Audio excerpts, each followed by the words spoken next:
Welcome to today's webinar. I'm Rick Downs, your moderator for the session on protecting your power system designs against faults like a pro. Joining us today are Anthony Huynh, applications engineer and principal member of the technical staff, and Raghu Nathadi, senior business manager. Anthony and Raghu belong to Maxim's industrial business unit, and both of them are experts in industrial power. Anthony? Well, thank you, Rick. Hello, everyone. I'm Anthony Huynh. Welcome to another Maxim webinar. I start with giving you an overview of system power protection and discuss the system implication with our protections and the design challenges of how to create a system protection solution. And then Raghu will talk to you about how to make system protection easier with integrated IC. System power protection overview.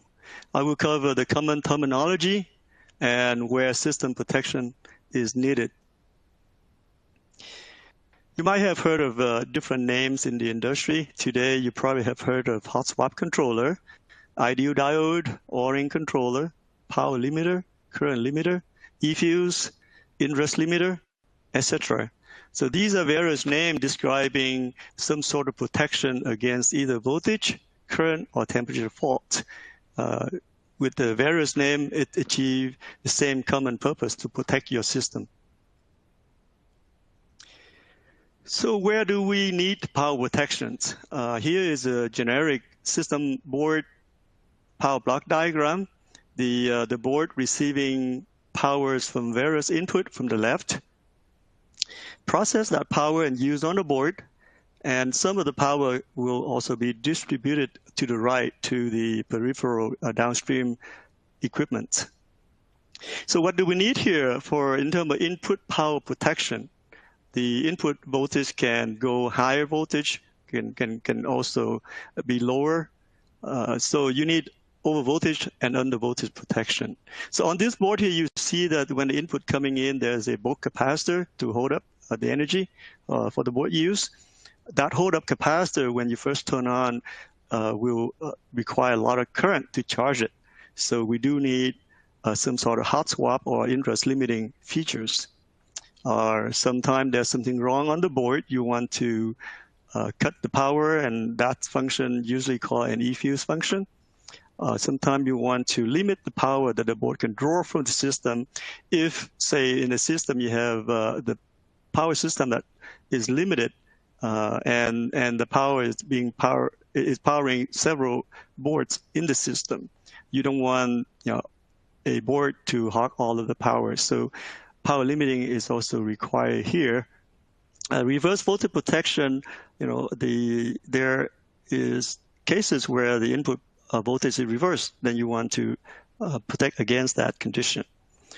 In terms of power distribution, you have, in this case here, I draw 3 input power sources. Each of these power sources can power the system in many different ways. Power muxing is, or power O-ring. Power O-ring is allowing the input power that has higher voltage will take over and power the system. Or in the case of power muxing, you can actually assign priority to which power source that you want to use for the system. In any case, these power sources need to be protected against reverse voltage because you don't want to have one source to back drive another lower voltage power source. On a very similar idea, but for the output side, you need some sort of current limiting to protect this board from the peripheral that has a fault condition. You also want to protect against reverse voltage because accidentally, if an output is being short to a higher voltage rail, you don't want that voltage to damage this system board either. And then output power distribution is very similar. Sometimes you heard a word of terminology such as load switch or O-ring function. And one of the features that you can also do here is power limiting, where you grant a power to a peripheral device and you want to limit the power going into that device. Okay, now I would like to show you a quick 2 minutes introduction video about system power protection. So take a minute here for the video to load.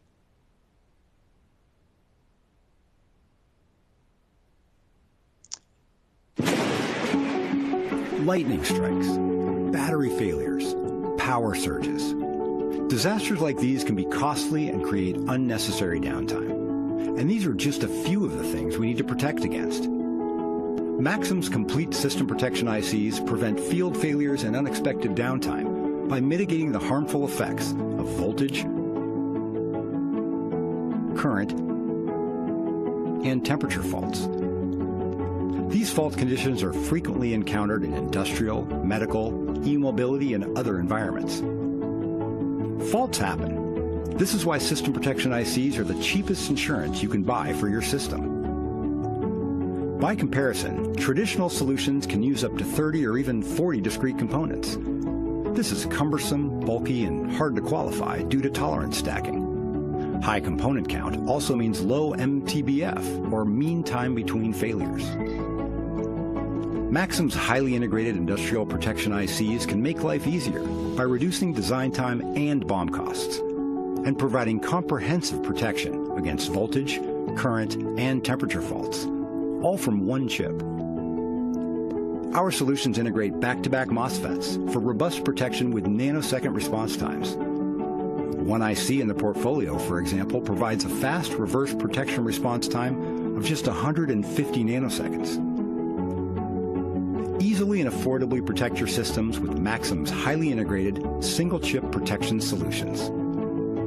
Learn more at maximintegrated.com/power-protection.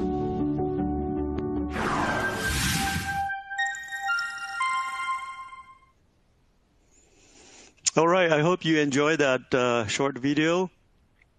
Now let's talk about system implication with protection and design challenges associated with it. There are three main types of system fault that you've seen in the video. We talk about the current design challenges and what you should really care about on your next system protection design. All right, so there are three main types of system protection. Voltage fault, that including input surge and ringing, input under over voltage, input reverse voltage. In terms of current fault, we have inrush current, we have output over current, short circuit, and also reverse current.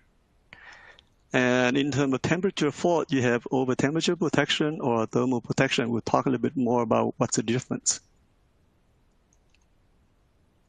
Voltage fault.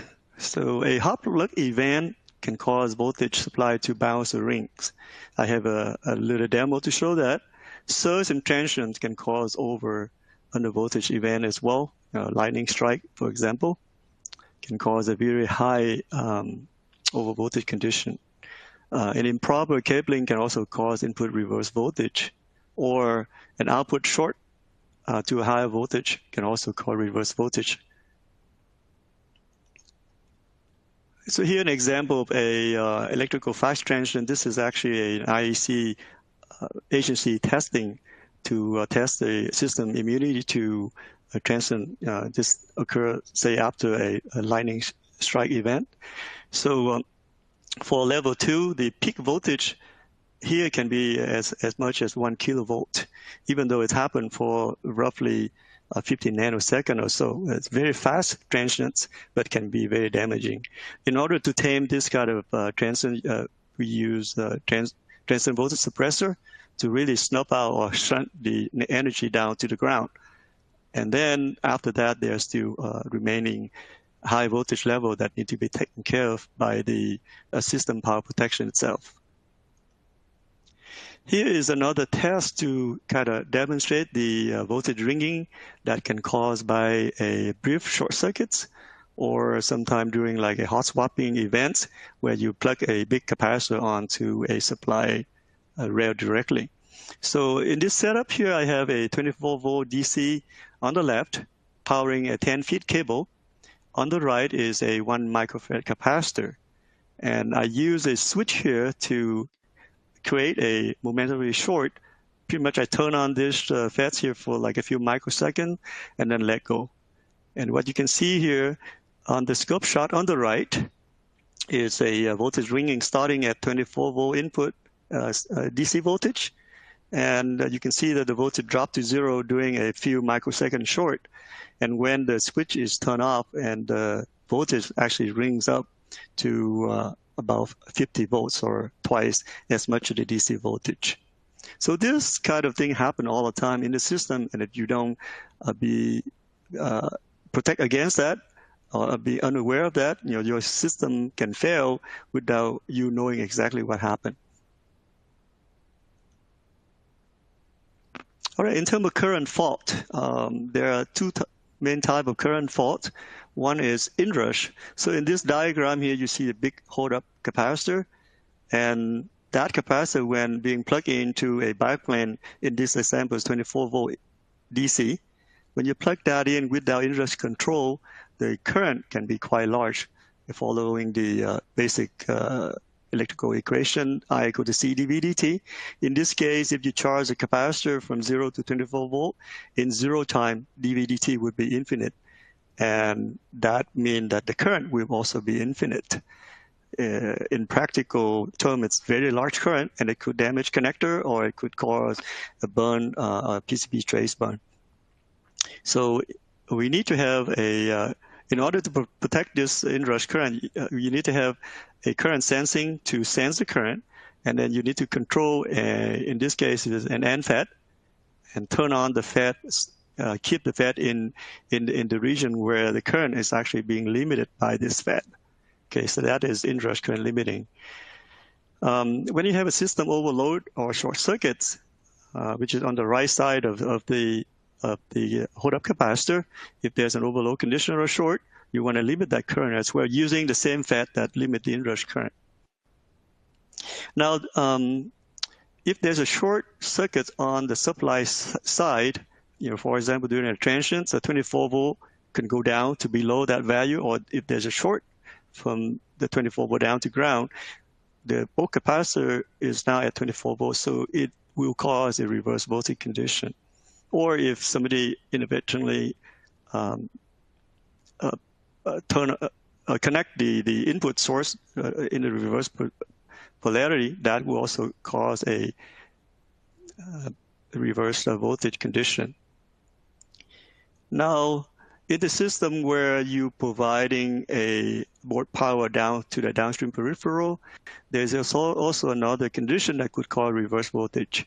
So in this case, for example, 24 volt being burst out to downstream converter in a say a cable bundle, and in that cable bundle you have something higher like 48 volts. And one of the tests is actually having someone screw into the bundle and shorting the two rails together. So as you can see, 48 volt shorted to 24 volt. It tried to bring the 24 volt up to the 48 volt, and that caused a reverse voltage condition. And without protection, you would cause a reverse current from the output back to the input, and that would cause a lot of problem. The third temperature fault. Normally, temperature fault isn't a real fault unless it follows a primary fault condition. Such examples are if the inlet or outlet of the fan is blocked. So in a big system like the one like the picture shown here, if the fan is blocked, there's no air circulating through the system, and eventually the temperature inside of the system is hot. Or sometimes the fan fails or it's failing, that would pretty much cause the same kind of situation. And rarely that somebody accidentally turn off, or if the room AC or it fails, then the ambient of the system is higher. That also causes a higher temperature or a system overload condition. So there's a couple of things to do to protect against temperature fault. One is over temperature shutdown. When things got too hot, system shut down. Another type of protection called thermal protection, and the difference is that when the system seeing that the temperature is elevating, it can actually try to reduce the system performance with the trade-off of reducing the temperature. So by reducing the load inside of the system can sustain operating without shutting down, and keeping the temperature from going too high.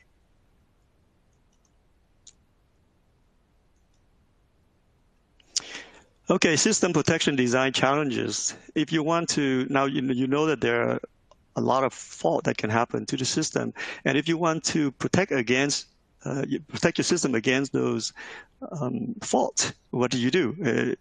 If you use current discrete current solution or partly integrated IC, it still requires lots of external components. See in the schematic here in the bottom of this slide, there are literally about 40 discrete components to make a comprehensive system power protection. So that's a lot of components to design, to build, to test. And the challenges are it's hard to verify and guarantee performance over time. You have, comparator error tolerance stack up. You have current sensing resistor tolerance stacked up. It's different to achieve system accuracy and response time to fault. And the solution is large due to the high number of components, and that pretty much give you a total cost of ownership is a lot higher. So in order to really protect your system, you want to protect your system, but it's difficult to design system power protection. You need a highly integrated solution. So what you should really care about for your next system power protection design, first is integration. Why? Because system integration gives you the highest level integrations. It gives you the most compact design. That gives you the small size and a low cost solution, low total system cost solution. Second reason is also integration. Integration here reduces the qualification challenges and save you time of design. Integrations also improve the reliability because less component can mean lower, higher MTBF. Third reason is accuracy and speed. Tighter current limit accuracy cannot be achieved with discrete component unless you want to spend a lot of time and a lot of money to buy very tight tolerance, high accuracy components. With integrated solution, it's a lot easier to achieve higher current limit due to the IC being tested and trimmed prior to final assembly. It also has faster response time to fault because low propagation delay on the die rather than on the board with discrete component soldering together. The third is robustness. With integrated IC, you can implement other features like reversible protection. You can implement current thermal fallback protections, power limit protection, and Raghu will talk more about all of these features later on.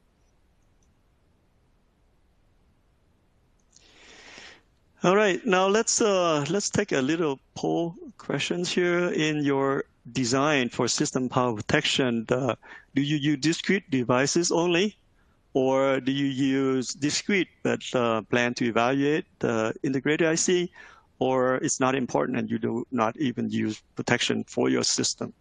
So there are 3 answers here that you please select one and click the submit button. I will give you a couple more seconds here.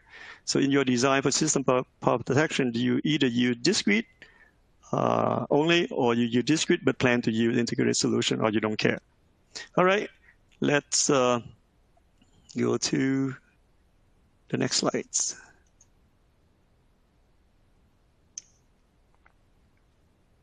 Raghu? Yeah, thanks, Anthony.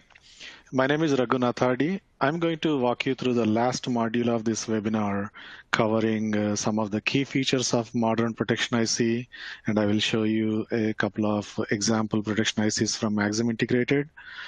And also, I will try to deep dive into a couple of key features of these modern protection ICs, and then I will touch upon the UL certification piece as well. And also, I will quickly show the Maxim's protection IC portfolio. So here, I mean, as Anthony covered, there are several faults, and to protect against or to design a protection IC with the discrete components is challenging as well as expensive. So in a modern protection IC, what we look for is both forward and reverse FETs integrated into the IC itself. When you are integrating the FETs, you automatically get integrated current sense. And also the modern protection IC should have under voltage, over voltage, current limit protection features. But not only having those features, but also having those features programmable is very important to system design as well, so that the system designer can tune the parameters to his system needs. And a fault flag, a flag to indicate a fault would be good to interface with the digital controller that you have in your system. And when it comes to thermal faults, a thermal protection feature or power limit feature would be useful as well to integrate into the protection ICs.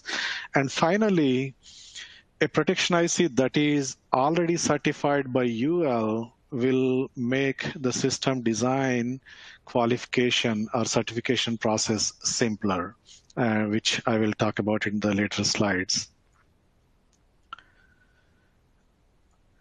So here, the first example I'm going to show here is Maxim's Max 17613 protection IC.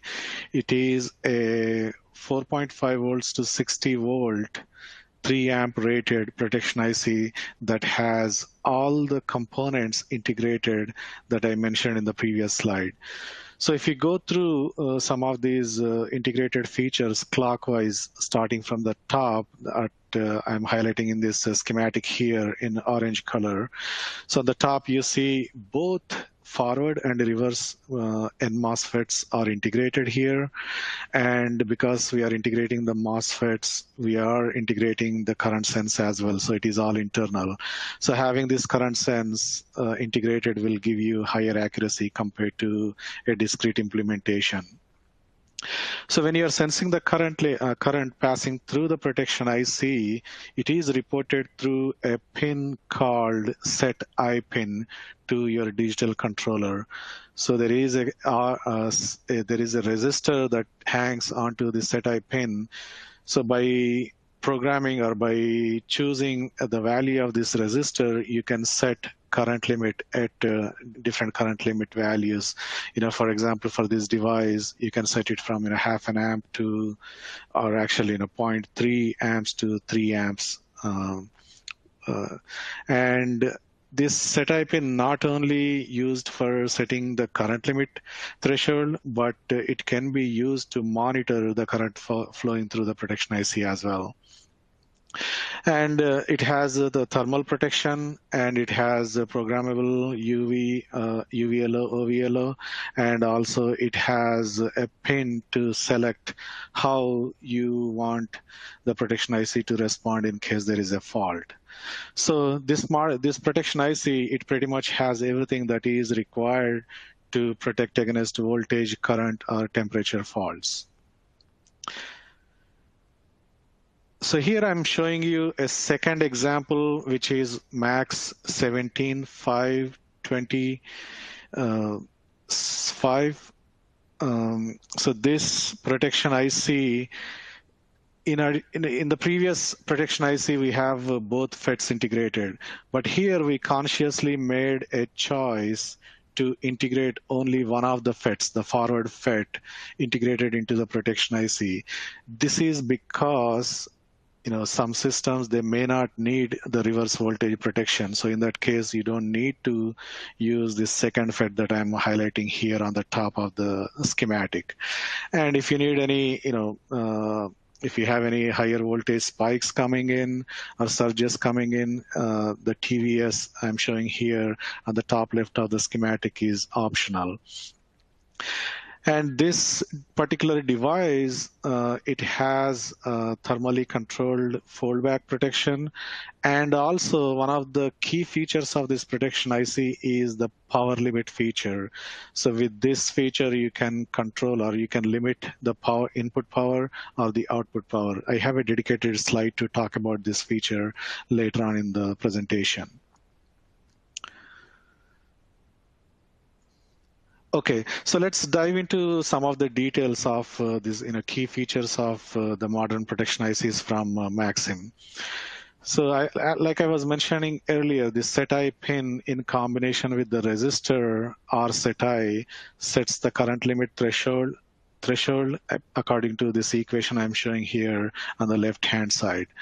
And also this pin can be used to monitor the current flowing through the protection IC as well.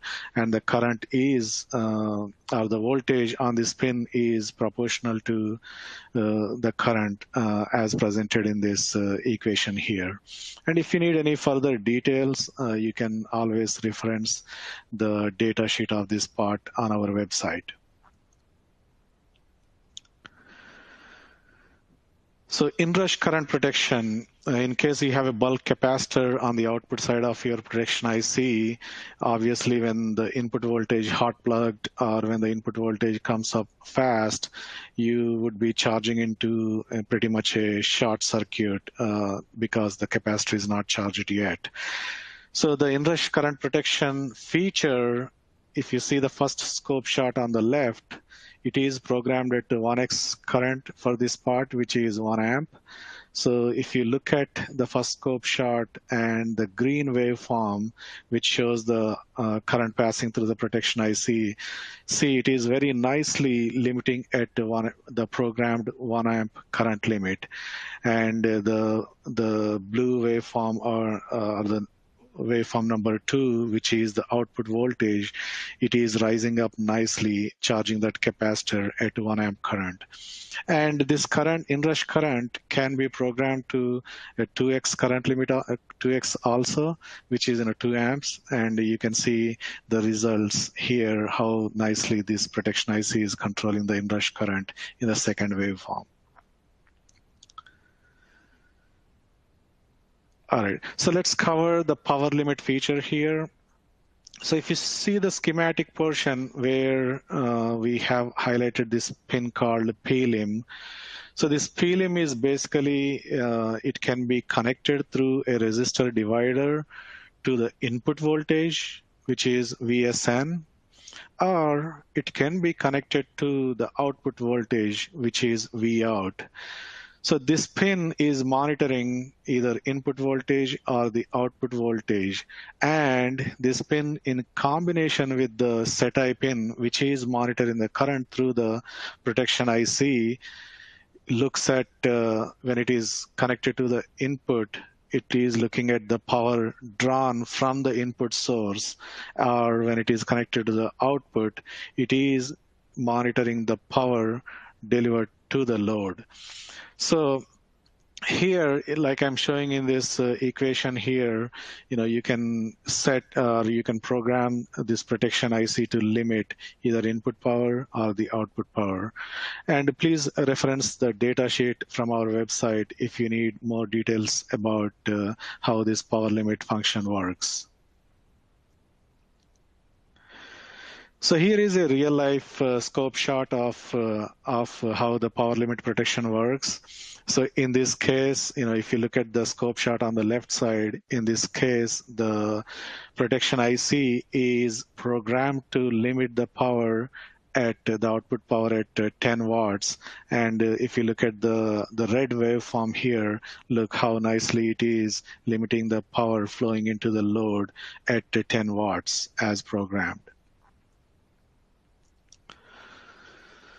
All right, so we covered I showed you a couple of modern protection ICs from Maxim, and I showed you some key working principles. And here, the UL certification is another piece that Maxim is emphasizing. So having UL 2367 or IEC 60950, these certifications done on the protection IC itself will actually categorize protection ICs as eFuse, meaning that these certified protection ICs can eliminate the mechanical fuse that you may have in your system for current limiting.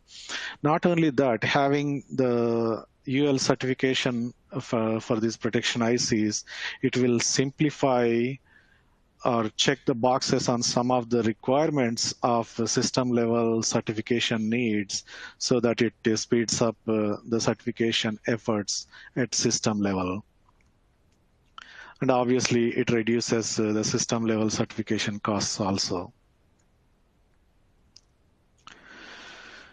Okay, I want to quickly show the Maxim's protection IC portfolio here. If you see on the x-axis, I'm showing the current rating of the protection ICs starting as low as 200 milliamps and going all the way up to 6 amps.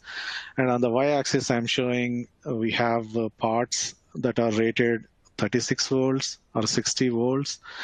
So, I mean, in this, the voltage rating, when I say 60 volts, it is from 4.5 or 5.5 volts to 60 volts. So you can use these protection ICs with a wide input voltage range as well. And that applies to 36 volt portfolio also. So here, another key thing that I'm highlighting here is, most of our protection ICs have both NFET and PFETs integrated into the IC itself. And some of the higher current ones, they have only the forward FET integrated, giving that flexibility to the system designer in case you don't need reverse voltage protection, or if you want to choose a low-cost external discrete and FET for reverse voltage protection. But our parts, our protection ICs here that have external PFET, we do provide gate drive for external FET as well.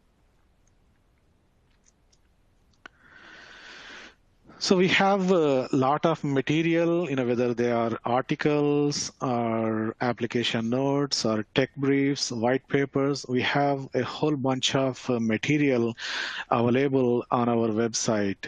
So please visit our website to get access to some of these nicely written materials, articles, app notes, and such. So finally, this is the summary slide. I want to summarize what Anthony covered earlier and what I covered later on. So system faults, they do happen, but when they happen, they are detrimental to the system, and it is very expensive to repair the system or recall the system, things like those. There are several names, based upon which industry you work in, there are several names for protection ICs, like Anthony covered. But the primary, if you look really down, and the primary function of these protection ICs they are protecting your system against a voltage fault or a current fault or a temperature fault. That is, in a nutshell, protection. And the discrete circuits, you can implement protection IC or protection function of your system using discrete circuits, but they are complex, they take a lot of design effort, and they can be expensive as well. And also, with the conventional design, you may not get as high of accuracy as you would with integrated ICs. So integrated ICs, yes, they do have a lot of advantages compared with the discrete implementation. So the integrated protection ICs, they do offer better performance, lower cost, and by integration, obviously, they offer much smaller footprint compared to a discrete implementation.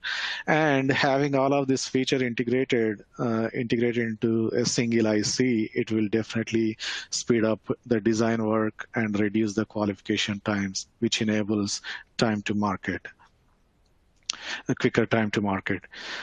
Well, so this concludes our presentation today.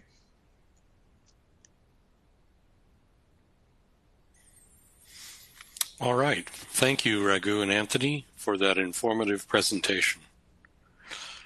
Before we start the Q&A, I want to draw your attention to the Contact Us window on your screen. If you'd like more information on what we have provided, please fill it out and we will contact you. Also remember to check out any downloads and links in the recording, in the resource list. All right, we've got a lot of good questions that have come in. The first one is about handling higher currents. It says the highest current part shown is 6 amps. What if I need a higher current, say 8 amps or 10 amps? Yeah. Anthony, you want to take up that question? Yeah, let me take that question. Yes. So if you need higher current, you can always parallel two IC together to take up that. Let me see here. Actually, let me show you back to the resources page that Raghu mentioned. This app node AN6961 or 6979 is on the lower left. This is an app node I wrote to show you how to connect protection IC for higher current applications. Yes, so it can be done. Rick? Okay, good, thanks. Got someone interested in the power limiting feature. When do we need input power limiting versus output power limiting? Yeah, thanks, Rick. Let me go back to that slide here. Yeah, so input power limit is needed when you really have a power limited or a source that cannot, as far as power draw, you cannot exceed a set power limit or power from that source. So if you want to protect, in summary, if you want to protect a source from exceeding the power, you use a input power limit. But at the same time, if there is a need to limit the output power going into the system, you can use that same pin, repurpose this pin to monitor the output power as well. So having this flexibility, in this device, we are enabling that flexibility of monitoring either input power or output power. Okay, thanks. All right, next question. This is in regards to power ORing. Can I just simply use a cheap diode to do the job? Why do I need to use a fully integrated circuit, which is probably more expensive? Well, yes, that's a very fair question. Yes, so if you use a diode, definitely it will work in terms of protecting against reverse voltage conditions and so on. But one of the drawbacks you face here is the power dissipation. A diode would drop around 0.6 volts. You can use a Schottky diode, which is more expensive and having a little bit less drop. But say if you take an example, you have a 3 amp system with a 0.6 volt diode drops. So the power dissipation in this diode would be 3 amps times 0.6 volt, which is 1.8 watts, and that is a lot of power to dissipate. You need to buy, like, say, a big diode in order to handle the 1.8 watt dissipation, and that diode itself is huge. It's probably bigger than one of our IC today. So yes, the answer is yes. You can use a diode, but it is going to be costing you more in terms of power dissipations and size. And power protection IC is more. Of course, it costs more than a diode, but it's actually in terms of protecting your system and protect system from downsides because of fault. It is actually a very cheap insurance that you can buy for your system. Rick? Okay, yeah, no, that makes sense. A question here on UL certification. I see only one product in your portfolio is currently certified. Are you planning to have other products certified as well? Yeah, Rick. Yes, in this slide I'm showing here, the portfolio, yes, there is only one protection IC certified so far. And actually there is one more that that got certified lately.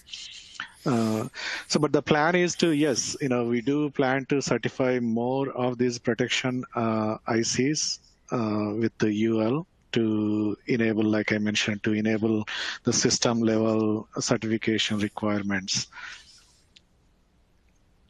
Okay, so more to come. Yeah. Good. All right.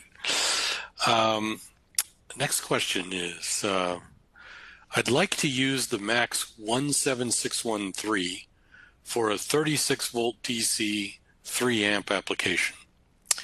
Does the Max 17613 require a heat sink at its maximum rated current of 3 amps? All right, let me take that question. So Max 17613 is the 3 amp products, and the IC was designed to operate at maximum current and maximum maximum ambient temperature that advertised on the data sheet. In this case, the part operate from -40 to 125 degrees C. So it is expected to work. It is designed to work at 3 amps and at 125 degrees C. That is your short answer. Now, if you want to look at a bit more into the detail, at 3 amps, you want to look at the on resistance in the power pad. We have 2 back-to-back diodes integrated inside this IC, and I recall the on resistance of these FETs together, maximum at around 200 milliohms, right? So maximum. Typical, it's about 100 milliohms or so.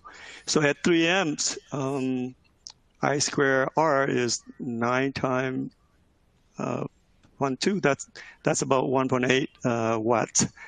The package, I recall, is rated for roughly 2.5 watts at 70 degrees C. So yes, look at the power dissipation in the worst case condition and comparing to the package power dissipation capability. Yes, it will work in your system at 3 amps. Rick. All right, I think we have time for one more question. Do all of your protection ICs have integrated FETs? Rick, let me take that question. So I'll go back to my portfolio slide again. Yeah, so majority of our protection ICs do have both FETs, not just the one FET, but both FETs integrated into the IC. And then the rest of them, they do have one of the 2 FETs integrated into the IC. So all in all, I would say, all of our protection ICs do have 1 or 2 FETs integrated into the IC. All right, good. Well, I think that's all the time we have for today. Thank you, the audience, for your great questions, and thanks to our presenters, Anthony and Raghu. After the webcast ends, a link to book a meeting will appear. For more information, please follow that link to speak with our customer service representatives. So thanks again for joining us. Thank you, everyone. See you next time.